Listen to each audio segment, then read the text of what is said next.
Second attempt. So this morning they came and took away the faulty one, and this afternoon they've dropped off the new one. So hopefully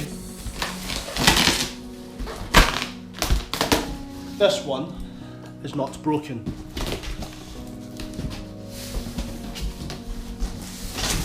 It's Christmas all over again, and it feels like a deja vu. So as before, we have handles, toolkit, electric lead,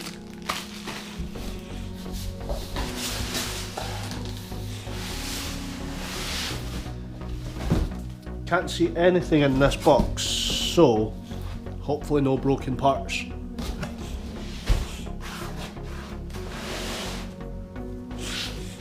What I will say is, with the last one, I actually did take out and use it for a little bit. It had charge already, and the speed was good and the ride was good.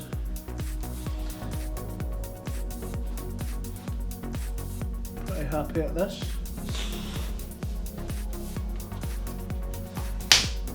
Part that was broken before is fine. So what I'm going to do is charge this up and get it out for a road test and show you exactly what it's like. I'll just go through a few stats with you now from the book, just so you can see.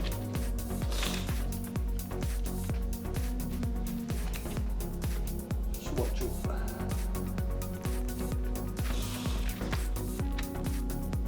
Specifications: net weight 10 kilograms. Little heavy, not too bad for me, maybe more heavier for a woman or children. It's definitely an adult thing.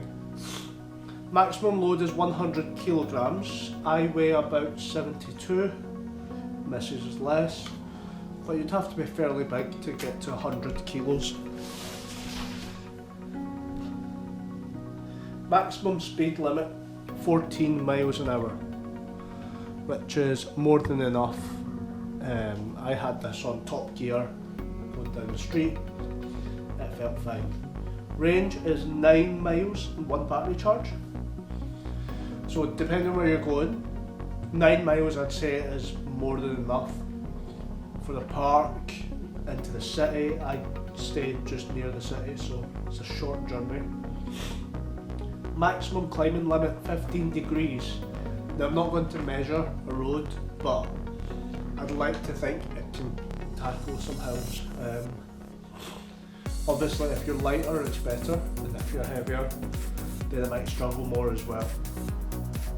Platform height is 100 millimeters. That's this distance when it's put up, and that's just to clear pavements and such. But you should be wary of this as well. So this is the second unboxing. I've already shown you some of the features. Let's have another look.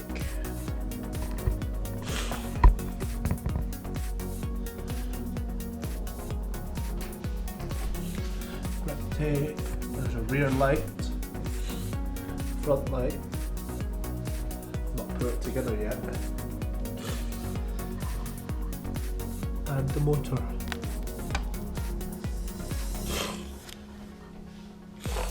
Stay tuned for the road test.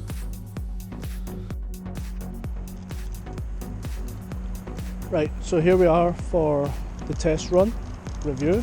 I've actually had this for a while now, so I've got a few good uses out of it, and I sort of know what to expect. So it's got 3 gears, 1, 2 and 3, 3 being the highest, being top speed,